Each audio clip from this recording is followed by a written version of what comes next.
Without readiness conversations, we find that healing spaces can actually become re-wounding or re-traumatizing for the people who are in that space. And we don't want that.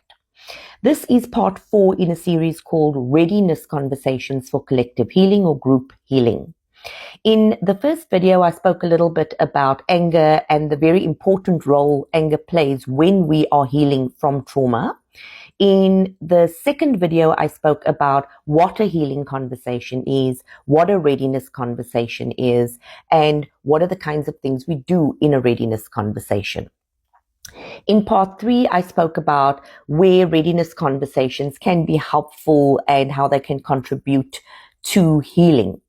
So in part 4, I'm going to be speaking about why it is important to hold readiness conversations when we're wanting to move into healing. This is probably the most important part, but I couldn't get to this part until I spoke about all the other things. And there's more to speak about, right? But no time.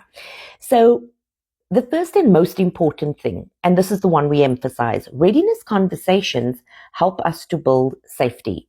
When people are traumatized, they build up survival mechanisms in order to keep themselves safe, and they are not going to let go of that until they feel safe enough to do so. We also are trying to build trust because, as I said in a previous video, we don't just share our trauma with anybody, with people we don't trust. We don't know if they're going to use that against us. We don't know if we're going to be victimized, bullied for it.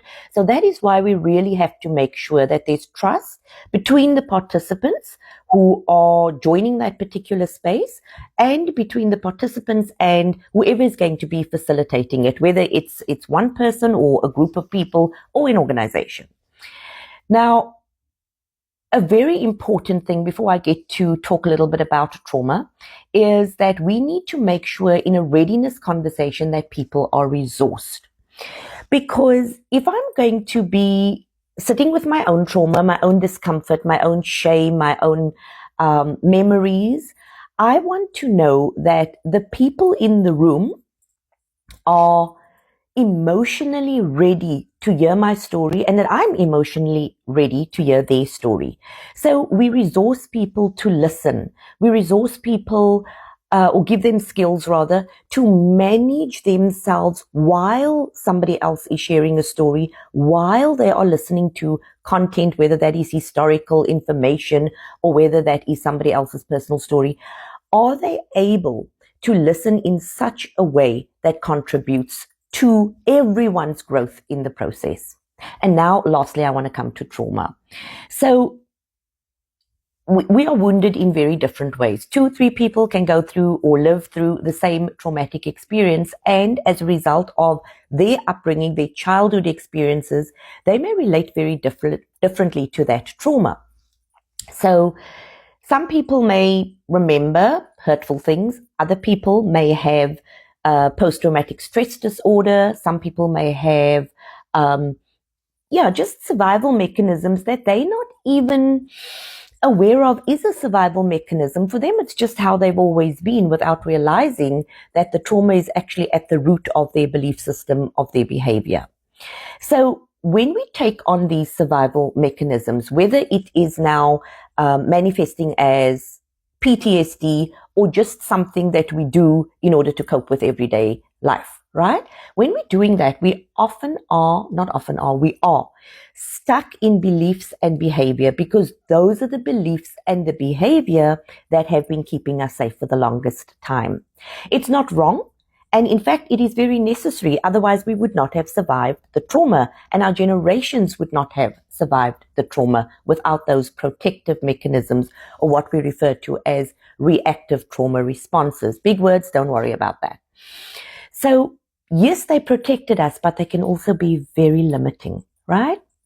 So as we are participating in a readiness conversation, we begin to work with those limiting beliefs, those survival mechanisms that keep us, we think it's keeping us safe, but it's also preventing us from growing as an individual, growing as a group, growing as a nation, as in the case of South Africa. So this has been a little bit longer than I planned, but let's complete it.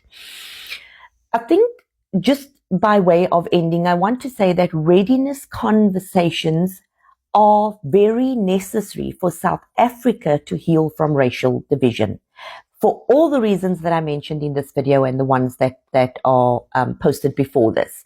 We are traumatized by racial division, and as a result, we need to ready ourselves, create safety, create trust, resource people to be able to listen to one another in a new way, right? So it will allow us to honor the rage. That was the very first video speaking about anger and rage.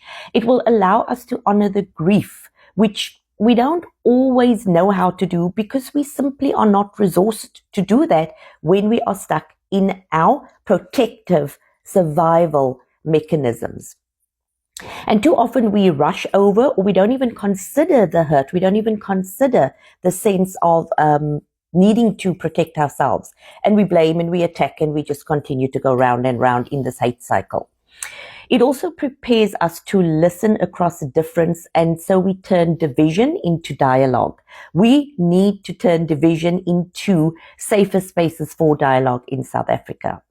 So maybe I'll think about something, maybe I'll add another video. I'm not going to say this is the last video, but I do want to close by saying that if we don't create readiness spaces, readiness conversations, then we are going to risk re-wounding each other in the very spaces that are meant for healing.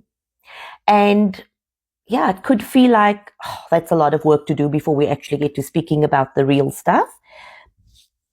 We will not be able to speak effectively, constructively, healthily about the real stuff if we don't prepare the ground. So I'm not even sure if there's going to be another part. If there is, yeah, I'll post it.